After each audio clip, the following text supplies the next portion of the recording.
Hey ladies, welcome to this authentic, real conversation that I want to have about beauty. Beauty can be something that has definitely caused us as women a lot of grief and heartache, but I think that this will be an encouraging discussion, and I think it will give you some things to think about, and maybe it will even renew your mind a little bit in a certain area about the beauty you possess. So before I start, I just want to apologize for the quality of this video. I know that I wanted to talk with you guys for a little bit, and a lot of times my phone runs out of storage. So I thought, why not just do it on my laptop? The camera doesn't have great quality, but I figured since I wasn't doing a tutorial that it would be okay. So I hope the quality isn't too bad. I also wanted to let you know that right now I do not have any makeup on. I really wanted to be transparent and vulnerable for this post, and so I just wanted to kind of put that out there. And I want to start by talking about beauty. And I have read an awesome book. I mean, I've read it 3 to 4 times already, and it's completely changed my view on beauty and God's Word and what He says about it. So the book is Captivating, and the full title is Unveiling the Mystery of a Woman's Soul. It's by John and Stacey Eldridge. It's called Captivating, and I highly, highly, highly recommend this book. I've had it for a few years now, and I've read it 3 or 4 times, and it's just one of those books you can just keep rereading and rereading. I absolutely love it. So, I wanted to start by reading the Bible. The Bible to me is the inerrant Word of God. It is powerful, it's life-changing, and I really wanted to start with what God says about us women and our identity in Him. And so I'm going to go to Genesis 1, and it's actually in verse 27 of Genesis 1, and it's talking about the creation of the world. And God just created, the earth and the water and the animals and all of these kind of things. And it says, so God created man in His own image. In the image of God created He him. Male and female created He them. So I think this verse is really important because it tells you that both man and woman were created in God's image in very unique ways. Males were created in God's image to portray Him through the world in a masculine way. Women were created to portray God in the world through a feminine way. And I'm going to read a little excerpt from Captivating. And I'm actually going to read it in this one. This one's kind of like the condensed version, and it's called Your Captivating Heart. And she just has a really great passage in there about beauty, and I think it really just speaks to the heart of the matter.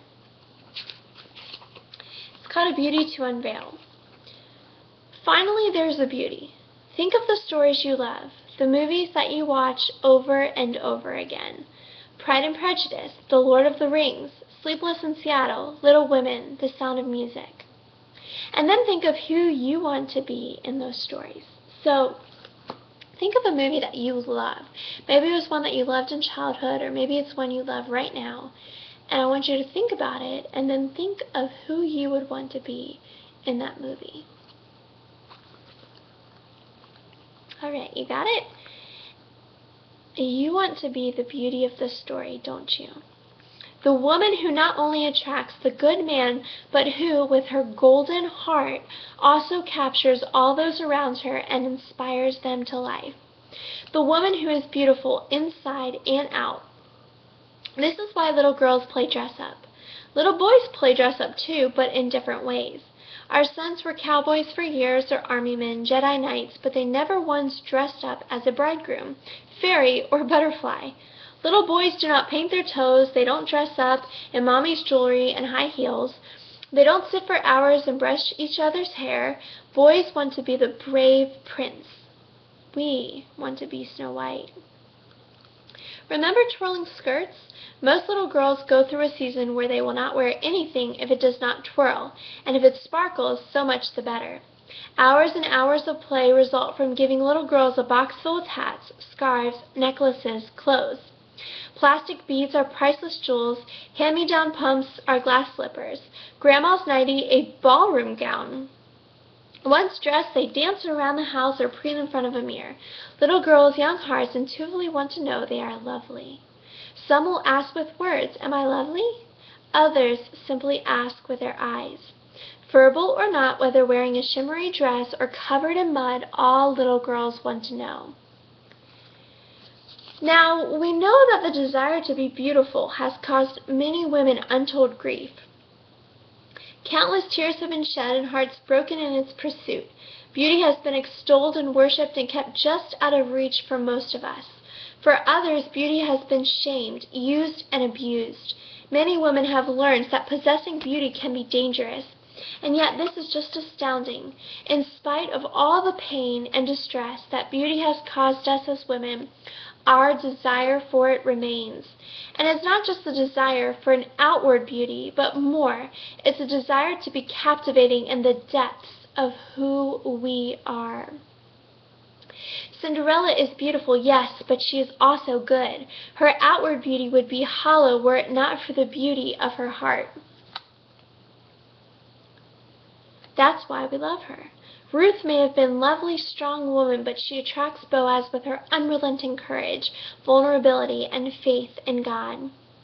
Esther is the most beautiful woman in the land, but her bravery and her cunning good heart are what move the king to spare her people.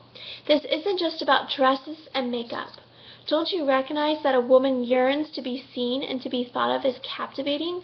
We desire to possess a beauty that is worth pursuing, worth fighting for, a beauty that is core to who we truly are. Wow, doesn't that just hit you? Doesn't that kind of put into words everything that you felt before? I mean, that's what it did for me. And it really just revealed so much of what my heart was and what I was pursuing so hard for. And, there's a time in my life that I didn't feel beautiful, throughout high school, I didn't have any issues with my skin at all, but around 20, 21 years old till about a year ago, my skin just kind of freaked out. And I remember when it first started, I really just went crazy and I started trying all of these different products and this and that, and it just was drying and irritating my skin, which just made it worse. And there were times that I didn't want to leave, my room or my house, and I just felt embarrassed. And I kind of hid behind makeup, and I kind of became this two-faced person. When I had this makeup on, I was confident, and I could at least kind of put my head up a little bit and to feel okay about myself. And then when I would take this makeup off, I would feel completely vulnerable, completely exposed, and just two-faced. And I really felt like I wasn't beautiful, I wasn't desirable, and it really just kind of hit my, I guess my ego. And I realized that God helped me walk through that because He truly affirmed my beauty. Because beauty is not skin deep. Beauty is so much deeper. It's your heart. It's the very nature of who you are. And I just took a few notes from Stacy and her book Captivating, and I just thought it'd be cool to kind of share some things that were my big takeaways, and then I definitely want to have more conversations about this. I really want to hear your feedback and just talk about it more. So, what is the essence of a woman? What would your answer be? What is your essence as a woman? Well, Stacy wrote beauty. And basically that means the incarnation. Which incarnation, all that means is our experience in human form. So, it's what we can touch and taste and feel and experience in our physical sense. So, beauty is the incarnation of a captivating God. I mean, when you think about God and how captivating He is, think about the nature and waterfalls and rainbows and flowers and babies and puppies and women and men. Think about the beauty that is in this world and just think that God created that. So how much more beautiful and captivating is He?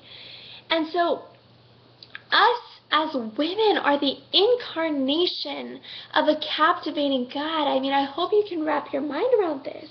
You are the incarnation of a captivating God, sharing His essence of beauty.